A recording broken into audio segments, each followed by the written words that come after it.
Que faire après le paiement?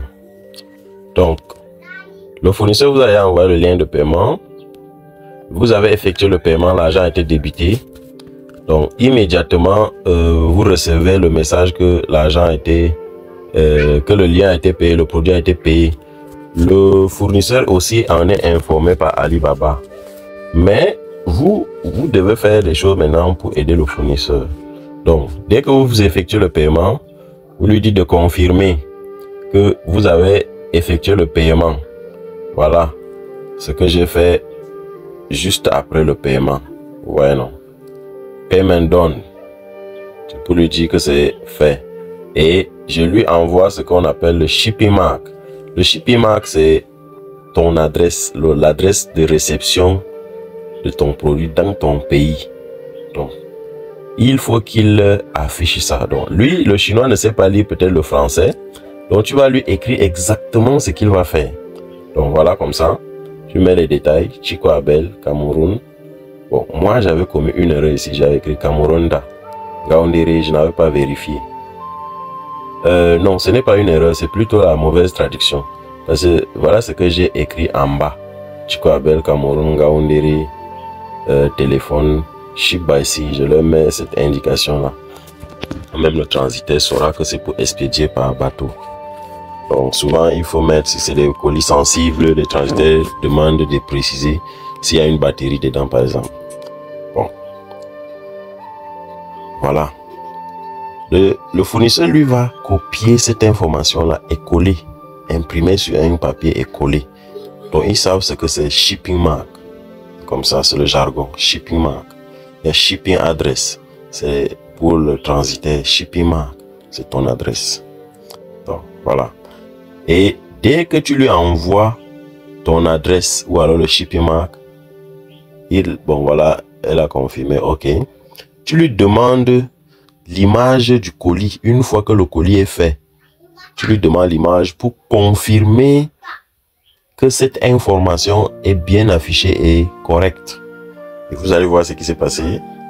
Donc, tu vois, je lui ai dit, let me see the package picture before shipping. Donc, après, elle a dit, ok.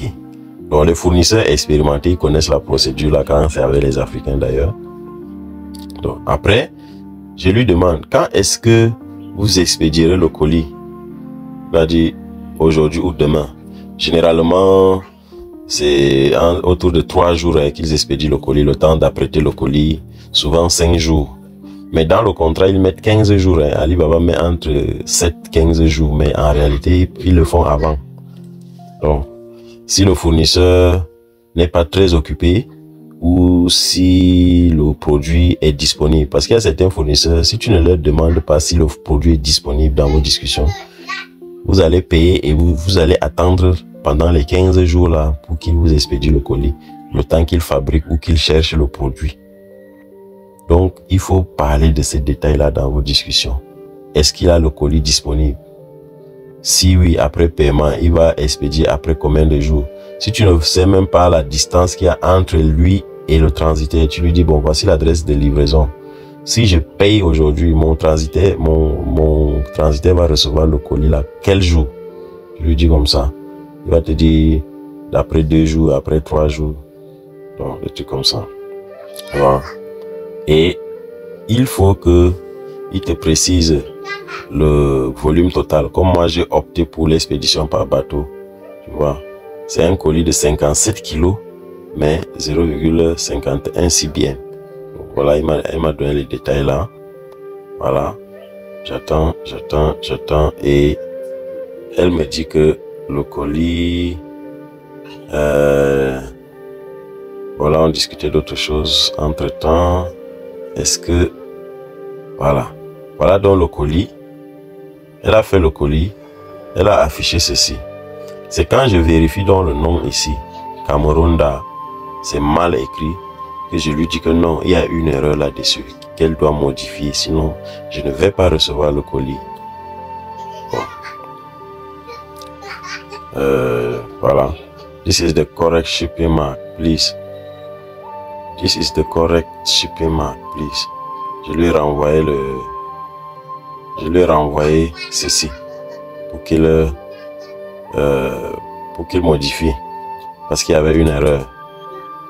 Donc, elle dit que hey, c'est déjà expédié. Elle dit que c'est déjà expédié. Mais l'erreur, c'était juste sur le mot Cameroun. Donc, j'ai remonté, j'ai vu que l'erreur était venue de la traduction. Et je n'avais pas fait attention. Mais le transitaire a reçu le colis. Le transitaire a reçu le colis. Et j'attends comme ça le colis là. Ça va venir, je suis sûr. Donc, voilà. Le transitaire, quelques 2 jours, 3 jours après, je crois bien, m'informe donc qu'ils ont reçu mon colis avec ces détails. Donc c'est un colis de 3 cartons. Voilà. Vous voyez. Bon. Et là, le fournisseur a rempli une partie de son contrat parce qu'il a livré le produit. Maintenant, il faut que le produit arrive pour que je confirme si ce sera bon ou pas. Donc voilà, c'est la fin de cette vidéo. Et retrouvons-nous dans la prochaine vidéo pour voir concrètement ce que c'est le transitaire.